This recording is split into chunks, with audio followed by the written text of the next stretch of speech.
Hey, thank you all. A great testimony.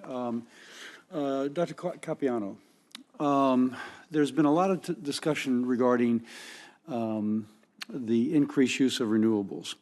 But as I understand, the physics of our current technology kind of top out as to the efficiency both of the wind turbines and the ability of the batteries to store energy.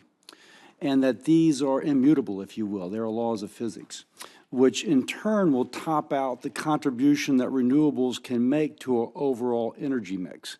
I think I know that IEA has kind of begun to taper off the growth in renewables as a mix of the U.S. economy. Any comments on that? Would you agree, disagree? So when you look at the EIA projections out to 2050, what you're seeing is the roll-off of policies that are causing the slowdown in the renewables being absorbed into the grid. And so that obviously, there are mechanisms that can change that. You're not seeing that the physics limits are not causing the slowdown out to 2050. And the investments in technology are causing improvements and cost reductions. And so out to 2050, we're not seeing those limits. But let me kind of quote here, and I just say that because obviously for an increased use of renewables, there will have to be substantially increased in efficiency, not marginal, not going up 6% or even 10%, but rather 50%, if you will, or more deployment. But I'm also told that, for example, where wind is deployed, the choicest places have been filled, if you will. So let's see if I have that right here. Of course, if I look for it, I won't find it.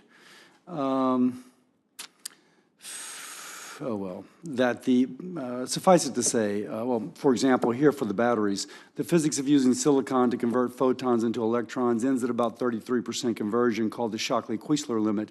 The most recent announcements of high-efficient silicon cells with 26% efficiency are approaching the limit. More efficiency is possible, but no tenfold gains left. This is out of the Manhattan Institute.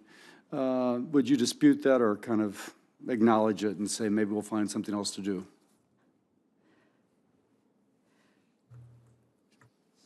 So EIA is not really the technology end of the DOE. So if I can get you from DOE the answer as to where these physical limits are, but since we do modeling of the energy production, energy consumption, and we're not hitting those limits, we do definitely put technology improvements into our models.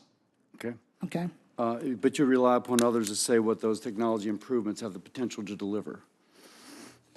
That's fine, that's fine. Mr. Book, I really liked your testimony because I think that we oftentimes divorce emissions from carbon intensity and from GDP growth. We get lower emissions if we go back to a Stone Age economy, but most do not wish to do that. And so I like you're pointing out that over the last period of time, we've actually decreased in several sectors the energy intensity by about 20%. Now, but you also point out that India and China are going in a different direction. Is that inherent as to the state of their economy relative to ours, or could they also begin accomplishing some of that which we have accomplished? Well, Senator, their energy intensities are also falling largely, but they're falling from a much higher place and not always at the same slope.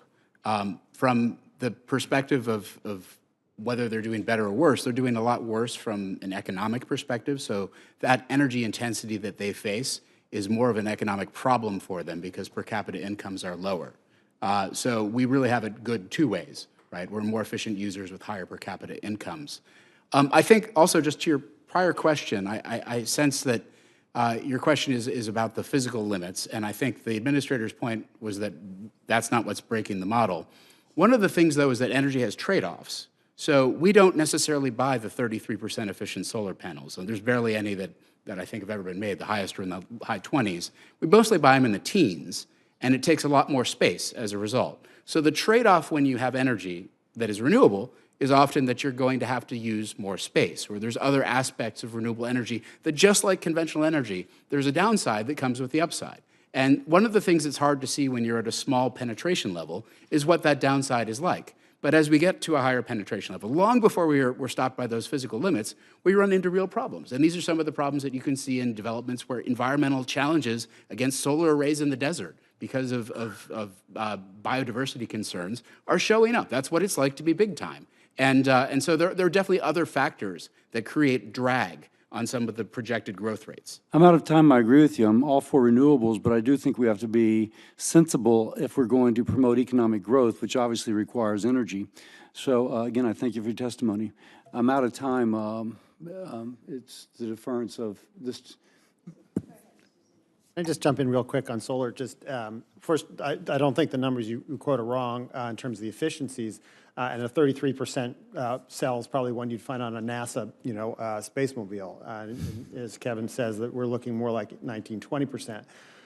But very importantly, I think it's important to understand and acknowledge what's going on with batteries right now, because the price of batteries has absolutely collapsed in the last 7 or 8 years, and we forecast that they will continue to decline very rapidly. And that's not because I have some sort of messianic religious belief in technology. It's because China is about to swamp the market again with battery manufacturing. That's going to push prices down. And if you look at some of the bids to provide power on a more round-the-clock basis in places like Arizona and most recently in Hawaii, the costs and the bids that are coming in are very, very low for solar plus storage.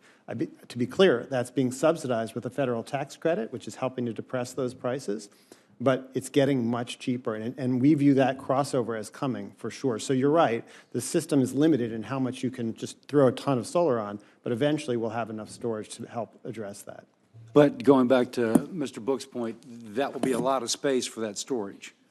Batteries are, by comparison to the acres that you need for photovoltaic panels, batteries are relatively small. Thank you.